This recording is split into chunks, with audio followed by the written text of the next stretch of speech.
Астанадағы бір түн, содан кейін әйелдің өмірі бұрын және кейін деп екіге бөлінді. Сол түні ол басы мен бетіне 2-ден көп соққы алды, бас сүйегі сынды, мүгедек болып қалды және енді әділдік үшін күресуге мәжбүр болып жүрген сот процесіне тап болды.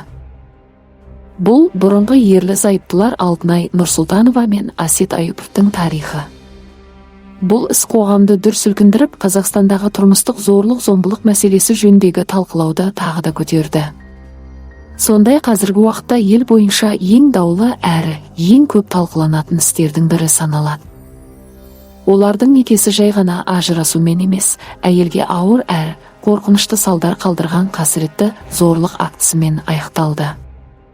Іс тек қылмыстың қатыгездігімен ғана емес, сонымен қатар көптеген адамдардың пікірінше соттардағы әділетсіз оқиғалар дамуына байланысты да үлкен резонанс тудырды. Арнаны қолдау және дамыту үшін осы видеоға лайк басуды ұмытпаңыз. Қайғылы оқиға болған кезде Алтынай Нұрсұлтанова 29 жаста еді. Ол Қазақстанда Астана қаласында дүниеге келіп өсті. Қайғылы оқиғаларға дейін оның өмірі оқуға, кәсіби дамуға және отбасына бағытталған болатын. Алтынай медициналық білім алып дипломды дәрігер атанды. Ол қоғамдық денсаулық сақтау мамандығы бойынша магистратурада оқыды, жұмысын балаларға қараумен қатар алып жүрді. Сұхбаттар мен жарияланымдарға қарағанда, ол таңғы 9:00-ден кешкі 4:00-ге дейін жарты күндік жұмыс істеген. Осылайша отбасына қамқорлық жасап, медицинадағы мансабын қатар дамытқан. Жалпы алғанда, трагедияға дейін Алтынайдың өмірге қатысты қарапайым жоспарлары, кәсіби өсуі және отбасына қамқорлығы бар еді. Ал оның жұбайы Асет Аюповтың трагедияға дейінгі өмірі туралы, оның қылмысының салдарымен салыстырғанда әлдеқайда аз мәлімет белгілі. Белгілісі ер адам толық, мейірімді отбасында өскен. Оның анасы да жұбайы сияқты денсаулық сақтау саласында жұмыс істеген. Бір кездері Асет қоян қолтық ұрыс техникасына әуес болып, бұл салада тіпті жетістіктерге де жеткен. Кейін ол бұл әдістерін өзіне тең қарсыласпен спарринг емес, өз жұбайына қарсы қолданатын болады. 2022 жылдың 17 мен 18 наурызға қараған түні Алтынай басқа қаладан келген құрбысымен кездесуге барды. Алтынайдың айтуынша, алдымен ұлдарымды ұйықтаттым. Үйден шамамен кешкі 10:00-де шықтым да түн ортасынан кейін қайтып келдім. Үйде жанжал күтіп тұрды. Күйеуім мені қорлады. Мен де оған бірдеңе деп жауап бердім. Дауыс көтерілген ұрыс балаларымызды оятты. Олар қорқып, жылай бастады. Содан кейін Асет мүлде шектен шығып, әйелді басынан ұрды. Алтынай басын ұстап қалған бір ауыр соққының өзі оның бағдарынан айырылуына жеткілікті еді. Бірақ Асет тоқтамады. Ол оны жұдырықпен ұрып, беті мен басынан тепкілей бастады. Жалпы есеппен ол 20-дан астам соққы жасап, Алтынайдың бас сүйектерін быт-шыт қылды. Осы уақыттың бәрінде олардың ортақ балалары, ұлдары қорқыныштан дірілдеп, аналарының қалай соққыға жығылып жатқанын көріп тұрды. Алтынай еденде жатып қанға малынып жатты. Асет соққыны тоқтатып, алдын ала ата-анасына қоңырау шалып, пәтерден қашып шықты. Асеттің ата-анасы тез келді, бірақ жедел жәрдем шақырып келіндеріне көмектесудің орнына қылмыстың ізін жасыруға, еден мен қыздың денесіндегі қанды жууға кірісті. Олар Алтынайды ваннаға отырғызып, басындағы қанды салқын сумен шайды. Алтынай балалардың қалай жылап жатқанын, олардың қаншалықты қатты қорыққанын көрді. Ол соңғы күшін жинап, есінен танбауға тырысты. Сол кезде ол өзін қолға алып, анасына қоңырау шалды. Анасы жедел жәрдем шақырып, полицияға хабар берді. Алтынайдың анасы басқа қалада тұрғандықтан, жедел жәрдем келгенге дейін қызымен байланыста болды. Қайын енесі Бақтыгүл Аюпова бұл уақытта абыржып айқайлап жүрді. Кілемді алып тастаңыздар, мұның бәрін жинаңыздар. Жедел жәрдем мен полиция келгенде, Асеттің ата-анасы қан іздерін жасыруға тырысып, есікті ұзақ уақыт ашпады. Ал ашқан соң, қайын ене табандылықпен, ештеңе болған жоқ. Жедел жәрдемнің қажеті жоқ. Мен өзім дәрігермін деп талап етті. Еске салайық, сол кезде Бақтыгүл Аюпова Соққыға жығылған қыздың қайын енесі шынымен де президент іс басқармасы жанындағы ауруханада жұмыс істеген. Бірақ дәл сол сәтте полиция қызметкерлерінің бірі сирек жаңалық тақырыбына айналатын, бірақ кейде біреудің тағдырын өзгертетін іс жасады. Ол қайын енесін бөлмеден қуып шығарып, дәрігерлерге Алтынайды ауруханаға алып кетуге мүмкіндік берді. Егер бұл болмағанда, Алтынай таңды да көрмей қалуы мүмкін еді. Ауруханада бәрі Асеттің туыстары көрсетуге тырысқаннан әлде қайда ауыр екені анықталды. Алтынайдың бас сүйегі сынған, бет сүйектері езілген еді. Бетінің сол жақ бөлігі іс жүзінде жойылған. Хирургтар Алтынайдың бас сүйегін бөліктер бойынша құрастырып, пластиналар орнатып, сүйек сынықтарын жинады. Сол көзі орбитасына түсіп кеткен, шеміршек тіндері зақымданған. Алтынай операциядан кейін өзін алғаш көргенде өмір сүргісі келмеді. 2022 жылдың 18 наурызында оған Астана қаласының 2-ші қалалық ауруханасында ота жасалды. Бірнеше күннен кейін тағы бір операция болды, содан соң бір түсініксіз жағдай орын алды. Бар болғаны 10 күннен кейін Алтынайды жағдайы жақсы деп шығарып жібереді. Әрине, бұл шындыққа сай келмеді. Ұлттық нейрохирургия орталығында Алтынайда бас сүйек сынуы, бас сүйек түбінің сынуы, көз ұясының сынуы бар екені анықталды. Көз тікелей ішке түсіп бара жатқан.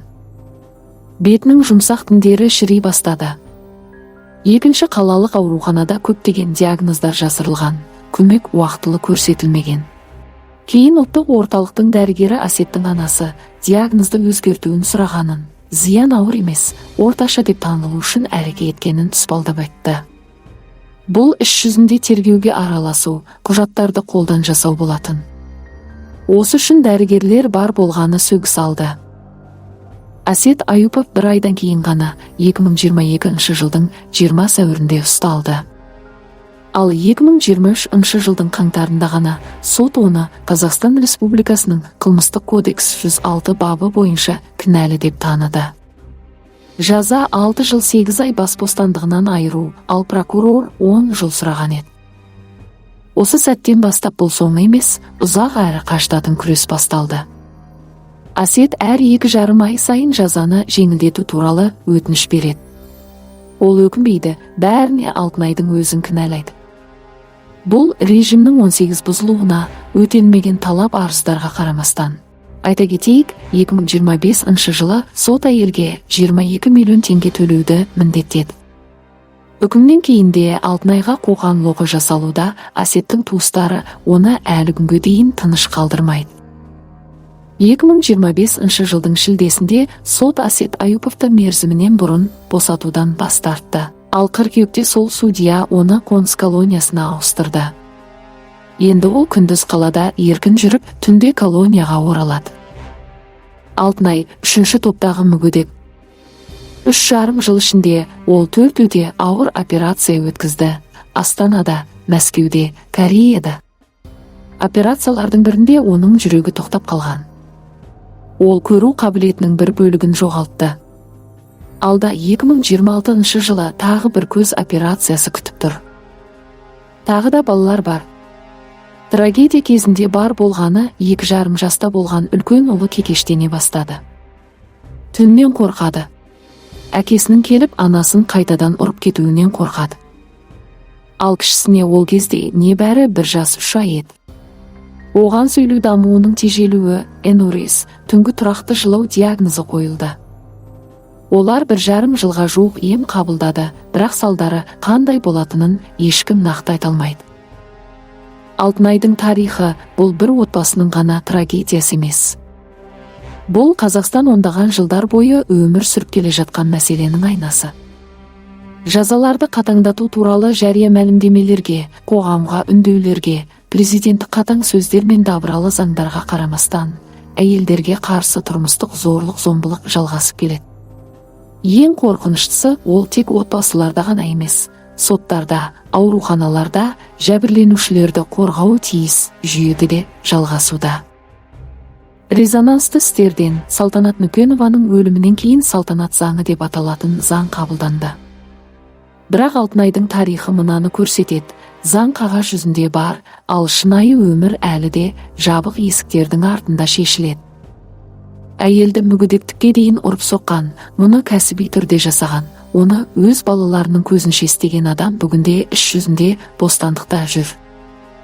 Алтынай Әсет Аюповты қоныс колониясына ауыстыру туралы сот шешіміне апелляция берді. Оны алдыңғы сот отырысы туралы хабардар етпеген. Шешім оның қатысуынсыз қабылданды. Бұл жеке адамға қарсы қылмыс екеніне қарамастан. Я приехала из города Семей, оставив своих малолетних детей, чтобы посмотрели на меня. Да, я могу подойти ближе, я могу снять очки, маску, кепку и могу показать вам.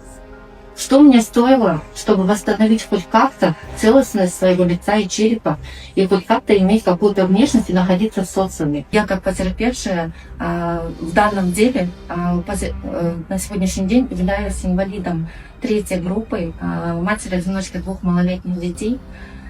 Более того, у меня идет утеря трудоспособности, потеря зрения, и это все от уголовного правонарушения моего бывшего супруга, осужденного Аюпова Асета. Это было по экспертизе установлено порядком около 25-30 ударов в левую половину лица, размощение всех костей левой половины лица, переломы черепа, в связи с чем я была экстренно госпитализирована.